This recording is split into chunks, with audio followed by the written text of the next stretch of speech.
कृष्ण लीला, कृष्ण जन्माष्टमी की कथा, जन्माष्टमी व्रत का महत्व, कृष्ण जन्माष्टमी मुहूर्त, श्री कृष्ण जन्माष्टमी व्रत कथा, श्री कृष्ण जन्माष्टमी पूजा विधि। राधे राधे दोस्तों। हिंदू पंचांग के अनुसार जन्माष्टमी भाद्र मास के कृष्ण पक्ष की अष्टमी तिथि को मनाई जाती है। ये तिथि इस बार 6 सितंबर को पड़ रही है, जिस कारण इसी दिन कृष्ण जन्माष्टमी मनाई जाएगी। इस साल जन्माष्टमी के त्यौहार पर हर्षण योग बन रहा है। हिंदू धर्म के लोगों के लिए जन्माष्टमी का पर्व बेहद ही खास होता है। ज्योतिष के अनुसार ये योग शुभ और मंगलकारी माना जाता है। मान्यता है इस योग में किए जाने वाले कार्यों में सफलता प्राप्त होती है। जानिए जन्माष्टमी की पूजा विधि, सामग्री लिस्ट, मुहूर्त, महत्व और कथा। जन्माष्टमी व्रत का महत्व। इस दिन कई लोग व्रत रखते हैं, भजन कीर्तन करते हैं, विधि पूर्वक कृष्ण भगवान की पूजा अर्चना की जाती है। कृष्ण भगवान के जन्म की कथा सुनी जाती है। लोग अपने घरों को सजाते हैं। इस दिन कृष्ण जी के मंदिरों में एक अलग ही रौनक देखने को मिलती है। कई जगह कृष्ण जी की लीलाओं का प्रदर्शन भी किया जाता है, क्योंकि भगवान कृष्ण का जन्म मध्यरात्रि में हुआ था। इसीलिए रात में ही भगवान कृष्ण के बाल स्वरूप को नहलाया जाता है और उन्हें नए वस्त्र अर्पित किए जाते हैं। इस दिन बाल गोपाल को पालने में झुलाने की भी परंपरा है। कृष्ण जन्माष्टमी मुहूर्त। कृष्ण जन्माष्टमी के दिन यानी 6 सितंबर 2023 को रात 11:47 से 12:42 तक कृष्ण जी की पूजा का शुभ मुहूर्त बन रहा है। इस साल भाद्रपद माह की कृष्ण पक्ष की अष्टमी की शुरुआत 6 सितंबर 2023 को दोपहर करीब 3:37 से शुरू होगी और 7 सितंबर 2023 को शाम 4:14 पर समाप्त होगा। इसी के साथ 6 सितंबर को सुबह 9:21 पर रोहिणी नक्षत्र का आरंभ होगा और 7 तारीख को सुबह 10:25 पर रोहिणी नक्षत्र समाप्त होगा। श्री कृष्ण जन्माष्टमी व्रत कथा। इंद्र ने कहा है, हे ब्रह्मपुत्र, हे मुनियों में श्रेष्ठ, सभी शास्त्रों के ज्ञाता, हे देव, व्रतों में उत्तम उस व्रत को बताएं जिस व्रत से मनुष्यों को मुक्ति लाभ प्राप्त हो, तथा हे ब्रह्म, उस व्रत से प्राणियों को भोग व मोक्ष की प्राप्त हो जाए। इंद्र की बातों को सुनकर नारद जी ने कहा, त्रेता युग के अंत में और द्वापर युग के प्रारंभ समय में निंदित कर्म को करने वाला कंस नाम का एक अत्यंत पापी दैत्य हुआ। उस दुष्ट व नीच कर्मी दुराचारी कंस की देवकी नाम की एक सुंदर बहन थी। देवकी के गर्भ से उत्पन्न 8वां पुत्र कंस का वध करेगा। नारद जी की बातें सुनकर इंद्र ने कहा, हे महामते, उस दुराचारी कंस की कथा का विस्तार पूर्वक वर्णन कीजिए। क्या यह संभव है कि देवकी के गर्भ से उत्पन्न 8वां पुत्र अपने मामा कंस की हत्या करेगा? इंद्र की संदेह भरी बातों को सुनकर नारद जी ने कहा, हे आदिति पुत्र इंद्र, एक समय की बात है, उस दुष्ट कंस ने एक ज्योतिषी से पूछा कि ब्राह्मणों में श्रेष्ठ ज्योतिर्विद मेरी मृत्यु किस प्रकार और किसकी द्वारा होगी? ज्योतिषी बोले, हे दानवों में श्रेष्ठ कंस, वसुदेव की धर्मपत्नी देवकी वाक्पटु है और आपकी बहन भी है। उसी के गर्भ से उत्पन्न उसका 8वां पुत्र, जो कि शत्रुओं को भी पराजित कर इस संसार में कृष्ण के नाम से विख्यात होगा, वही एक समय सूर्योदय काल में आपका वध करेगा। ज्योतिषी की बात सुनकर कंस ने कहा, हे देवज, बुद्धिमानों में अग्रणी आप यह बताएं कि देवकी का 8वां पुत्र किस मास में किस दिन मेरा वध करेगा? ज्योतिषी बोले, हे महाराज, माघ मास की शुक्ल पक्ष की तिथि को 16 कलाओं से पूर्ण श्री कृष्ण से आपका युद्ध होगा। उसी युद्ध में वे आपका वध करेंगे। इसीलिए हे महाराज, आप अपनी रक्षा यत्न पूर्वक करें। इतना बताने के पश्चात नारद जी ने इंद्र से कहा, ज्योतिषी द्वारा बताए गए समय पर ही कंस की मृत्यु कृष्ण के हाथ निसंदेह होगी। तब इंद्र ने कहा, हे मुनि, उस दुराचारी कंस की कथा का वर्णन कीजिए और बताइए कि कृष्ण का जन्म कैसे होगा तथा कंस की मृत्यु कृष्ण द्वारा किस प्रकार होगी। इस इंद्र की बातों को सुनकर नारद जी ने पुनः कहना प्रारंभ किया। उस दुराचारी कंस ने अपने एक द्वारपाल से कहा, मेरी इस प्राणों से प्यारी बहन की पूर्ण रक्षा करना। द्वारपाल ने कहा, ऐसा ही होगा। कंस के जाने के पश्चात उसकी छोटी बहन दुखित होते हुए जल लेने के लिए बहाने घड़ा लेकर तालाब पर गई। उस तालाब के किनारे घनघोर वृक्ष के नीचे बैठकर देवकी रोने लगी। उसी समय एक सुंदर स्त्री जिसका नाम यशोदा था, उसने आकर देवकी से प्रिय वाणी में कहा, हे कांते, इस प्रकार तुम क्यों विलाप कर रही हो? अपने रोने का कारण मुझसे बताओ। तब दुखित देवकी ने यशोदा से कहा, हे बहन, नीच कर्मों में आसक्त दुराचारी मेरा ज्येष्ठ भ्राता कंस है। उस दुष्ट भ्राता ने मेरे कई पुत्रों का वध कर दिया। इस समय मेरे गर्भ में 8वां पुत्र है, वह इसका भी वध कर डालेगा। इस बात में किसी प्रकार का संशय नहीं या संदेह नहीं है, क्योंकि मेरे ज्येष्ठ भ्राता को यह भय है कि मेरे अष्टम पुत्र से उसकी मृत्यु अवश्य होगी। देवकी की बातें सुनकर यशोदा ने कहा, हे बहन, विलाप मत करो, मैं भी गर्भवती हूँ। यदि मुझे कन्या हुई तो तुम अपने पुत्र के बदले उस कन्या को ले लेना। इस प्रकार तुम्हारा पुत्र कंस के हाथों मारा नहीं जाएगा। तदंतर कंस ने अपने द्वारपाल से पूछा कि देवकी कहाँ है? इस समय वह दिखाई नहीं दे रही है। तब द्वारपाल ने कंस से कहा, नम्रवाणी में कहा, हे महाराज, आपकी बहन जल लेने तालाब पर गई हुई है। ये सुनते ही कंस क्रोधित हो उठा और उसने द्वारपाल को उसी स्थान पर जाने को कहा जहाँ वह गई हुई है। द्वारपाल की दृष्टि तालाब के पास देवकी पर पड़ी। तब उसने कहा कि आप किस कारण से यहाँ आई हैं? उसकी बातें सुनकर देवकी ने कहा कि मेरे गृह में जल नहीं था, जिसे लेने मैं जलाशय पर आई हुई हूँ। इसके पश्चात देवकी अपने गृह की ओर चली गई। कंस ने पुनः द्वारपाल से कहा कि इस गृह में मेरी बहन की तुम पूर्णतः रक्षा करो। अब कंस को इतना भय लगने लगा कि गृह के भीतर दरवाजों में विशाल ताले बंद करवा दिए और दरवाजे के बाहर दैत्यों और राक्षसों को पहरेदारी के लिए नियुक्त कर दिया। कंस हर प्रकार से अपने प्राणों को बचाने के प्रयास कर रहा था। एक समय सिंह राशि के सूर्य में आकाश मंडल में जलाधारी मेघों ने अपना प्रभुत्व स्थापित किया। भादो मास की कृष्ण पक्ष की अष्टमी तिथि को घनघोर अर्धरात्रि थी। उस समय चंद्रमा भी वृष राशि में था। रोहिणी नक्षत्र बुधवार के दिन सौभाग्य योग से संयुक्त चंद्रमा के आधी रात में उदय होने पर आधी रात के उत्तर एक घड़ी जब हो जाए तो श्रुति स्मृति ऋणारक्त फल निसंदेह प्राप्त होता है। इस प्रकार बताते हुए नारद जी ने इंद्र से कहा, ऐसे विजय नामक शुभ मुहूर्त में श्री कृष्ण का जन्म हुआ और श्री कृष्ण के प्रभाव से ही उसी क्षण बंदी गृह के दरवाजे स्वयं खुल गए।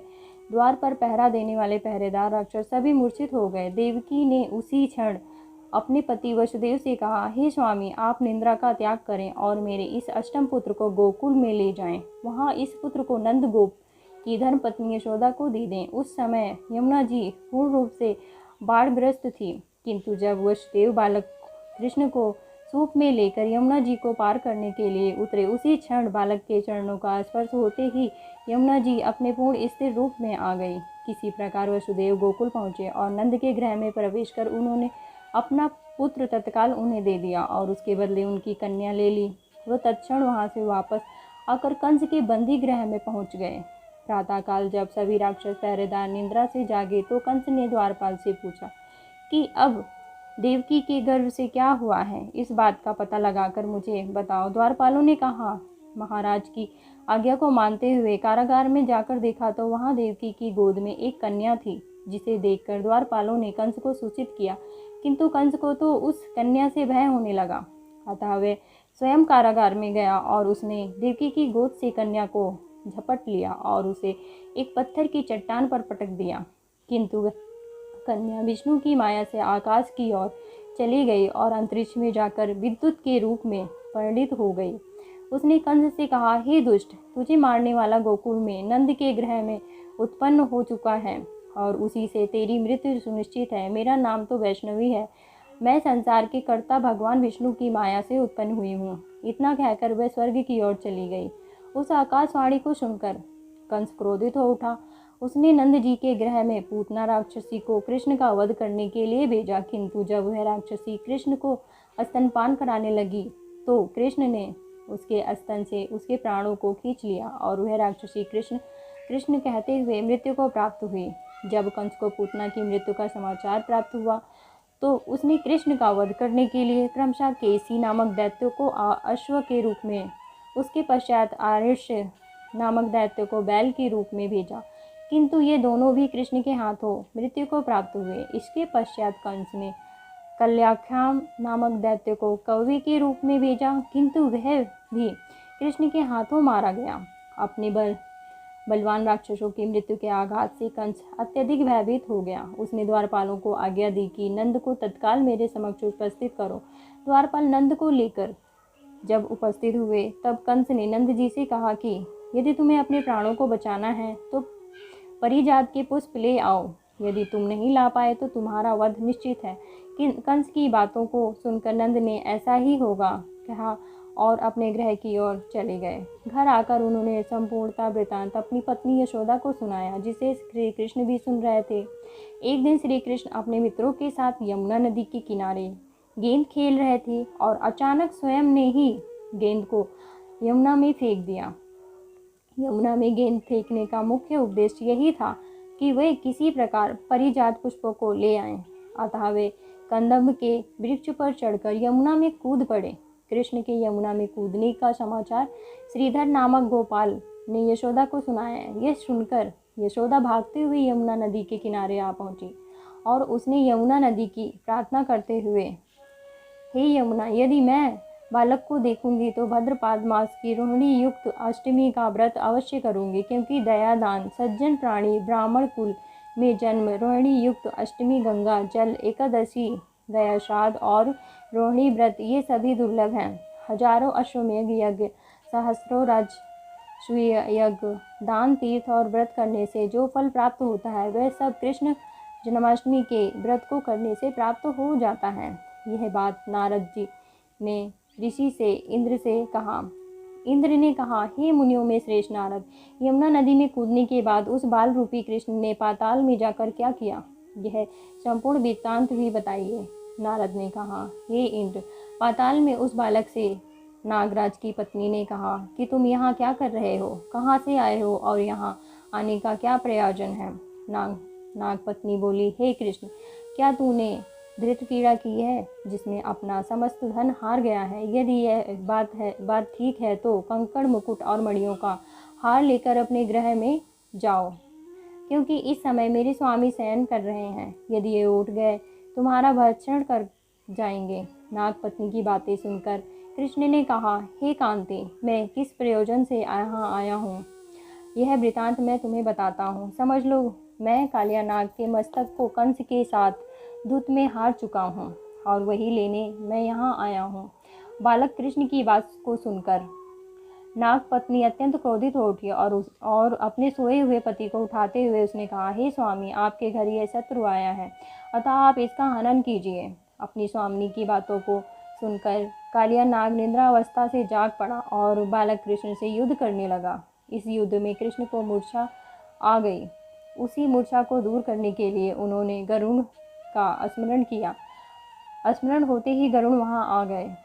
श्री कृष्ण अब गरुड़ पर चढ़कर कालिया नाग से युद्ध करने लगे और उन्होंने कालिया नाग को युद्ध में पराजित कर दिया। अब कालिया नाग ने भली भांति जान लिया था कि मैं जिनसे युद्ध कर रहा हूँ वे भगवान विष्णु के अवतार श्री कृष्ण ही हैं। अतः उन्होंने कृष्ण के चरणों में संखष्टार प्रणाम किया और परिजात से उत्पन्न बहुत से पुष्पों को मुकुट में रखकर कृष्ण को भेंट किया। जब कृष्ण चलने को हुए तब कालिया नाग की पत्नी ने कहा, हे स्वामी, मैं कृष्ण को नहीं जान पाई।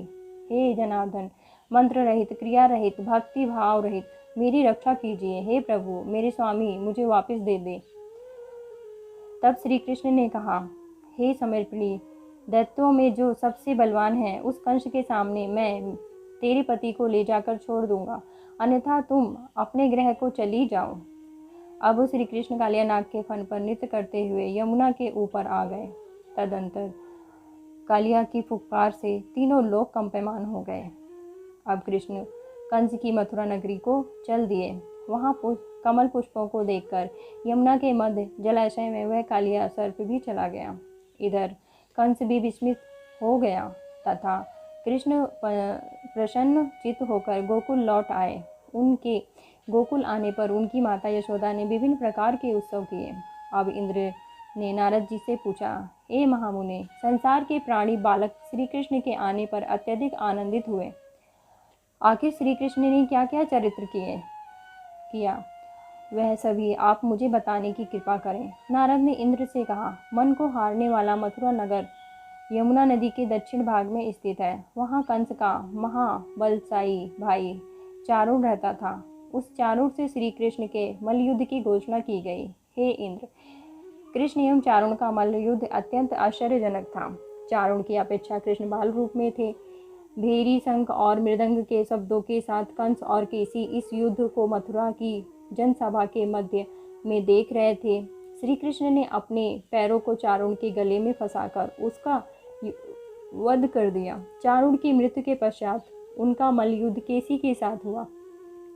अंत में केसी भी युद्ध में कृष्ण के द्वारा मारा गया। केसी के मृत्यु उपरांत मल्लयुद्ध देख रहे सभी प्राणी श्री कृष्ण की जय जयकार करने लगे। बालक श्री कृष्ण द्वारा चारुण और केसी का वध होना कंस के लिए अत्यंत हृदय विदारक था। अतः उसने सैनिकों को बुलाकर उन्हें आज्ञा दे कि तुम सभी अस्त्र शस्त्रों से सुसज्जित होकर कृष्ण से युद्ध करो। हे इंद्र, उसी क्षण श्री कृष्ण ने गरुण, बलराम तथा सुदर्शन चक्र का ध्यान किया, जिसके परिणाम स्वरूप बलदेव जी सुदर्शन चक्र लेकर गरुड़ पर आरूढ़ होकर आए। उन्हें आता देख बालक कृष्ण ने सुदर्शन चक्र को उनसे लेकर स्वयं गरुड़ की पीठ पर बैठकर न जाने कितने ही राक्षसों और दैत्यों का वध कर दिया, कितनों के शरीर अंग भंग कर दिए। इस युद्ध में श्री कृष्ण और बलदेव ने असंख्य दैत्यों का वध किया। बलराम जी ने अपने आयुध शास्त्र हल से और कृष्ण ने सुदर्शन चक्र से माघ मास की शुक्ल पक्ष की सप्तमी को विशाल दैत्यों के समूह का सर्वनाश किया।